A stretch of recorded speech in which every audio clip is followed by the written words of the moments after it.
햇볕을 많이 보게 되면 자외선에서 막기 위해서 색소가 생기게 되고 피부가 이상적으로 증식을 하게 됩니다. 그래서 건버스지 발생되게 됩니다. 그러니까 그게 나이를 먹게 되면 자연적으로 생기는 게 아니고 자외선 때문에 생기는 거군요. 네, 나이만으로 생기지는 않고요. 나이가 드신 분들이 자외선을 많이 보신 분들에 한해서 이게 생기는 경우입니다. 아, 네. 이 색소 침착 중에서도 가장 이제 걱정되는 부분이 기미인데 이 기미가 자외선 때문에 생길 수도 있지만 좀 몸의 건강 상태에 따라서 몸이 좋지 않을 때 기미가 생길 수도 있다면서요? 네, 그렇습니다. 이 기미 같은 경우에는 이 햇볕이 주된 원인이긴 하지만 햇볕을 본다고 해서 다 생기는 것은 아니고요. 특히 이제 여성분들 같은 경우에 아기를 임신을 하든지 아기를 낳은 다음에 생기시는 분들도 많고요.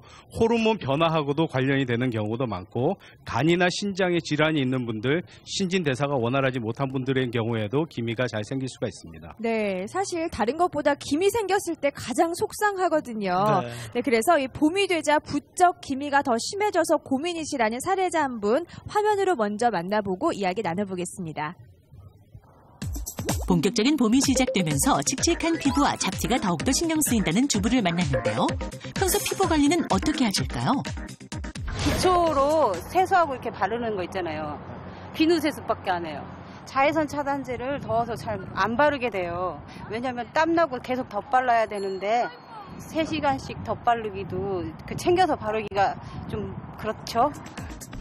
눈밑과 광대 주변의 짙은 기미로 고민이 심하다는데 거울을 볼 때마다 속상하고 마음이 좋지 않았지만 자외선 차단 방법은 게을리했다고요.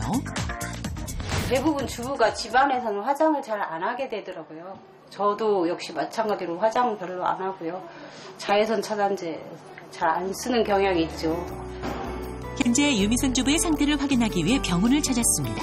먼저 정확한 진단을 위해 상담을 비롯 피부 현미경을 통해 색소 침착이 된 병변 부위를 자세하게 관찰하는데요. 현재 유미진 주부의 피부 상태는 어떨까요? 전체적으로 자외선에 이제 오랜 기간 노출됐을 때 점점 색소 질환이 생기거든요. 그래서 그걸로 인한 기미나 잡티로 인한 병변으로 보입니다. 이런 자외선이 피부에는 어떤 영향을 끼칠까요? 우리가 일상에서 경험할 수 있는 것은 홍반 반응이나 일광 화상, 그리고 기미나 잡티 같은 색소 질환, 그리고 광노화 현상, 그리고 피부 암까지 발생할 수 있습니다. 또 암실에서 특수한 조명을 활용해 병변을 비춰봤습니다. 색소 침착 깊이에 따라 표피형과 진피형 기미가 구분될 수 있는데요. 이에 따라 치료법도 달라진다고요. 멜라닌 세포의 손상 없이 멜라닌만 선택적으로 파괴하는 레이저 치료법입니다. 통증이나 부작용이 거의 없고 시술 직후 세안이나 화장, 일상생활이 가능합니다. 본격적으로 레이저 치료가 시작됐는데 기미가 깊어 지속적인 치료가 필요한 상태라고 합니다. 레이저 치료 30분 후 유미진 주부의 피부가 한결 맑아졌습니다. 피부가요 촉촉하고 건조하고 푸석푸석했었는데 너무너무 좋아진 것 같아요. 매끈하고. 네, 화면의 주인공이 이 자리에 직접 나오셨는데 정말로 이렇게 뵈니까 또 기분이 그래서 그런지 얼굴이 더 화사해지신 것 같아요. 표정도 밝으시고요. 네. 만족하시나요? 네. 뭐 어떻게 달라지신 것 같아요? 저기 좀 누렇게 뜬 같은 피부가 완전히 화사하게. 지금 뽀예요. 그렇지 않아도. 네, 근데 몇 번 이렇게 또 치료를 받으셔야 되고 계속 관리를 하셔야 한다고 네, 하니까요. 지금 현재 레이저 네. 치료 몇 번이나 받으셨어요? 처음 한 거죠. 처음 한 번 하신 거고요. 예. 예. 앞으로 꾸준히 더 치료를 하셔야 완전히 좋아질 수 있다고 하니까요. 예. 네.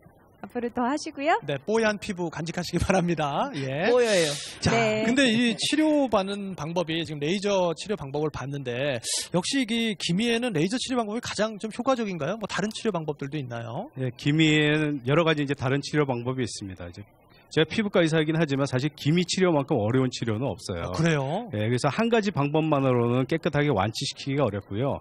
여러 가지 방법들을 좀 섞어서 사용하는 경우들이 많은데 바르는 약과 같은 것을 이제 써서 쓸 수도 있지만 이 바르는 약을 골고루 바르지 않으면 군데군데 어떤 데는 피부가 하얘지지만 어떤 군데는 기미가 좀 남아있게 되는 오히려 좀 더 보기 싫어지는 그런 문제점이 있을 수도 있고요. 먹는 약을 쓸 수도 있지만 먹는 약을 쓰게 되면 피부에 실제로 도달할 때까지 좀 시간이 좀 오래 걸린다는 그런 문제점이 있을 수도 있고 그래서 가장 많이 사용하는 방법이 레이저 치료 방법인데요. 네. 이것도 이제 장단점이 있는 게 치료 효과는 좀 빨리 볼 수가 있지만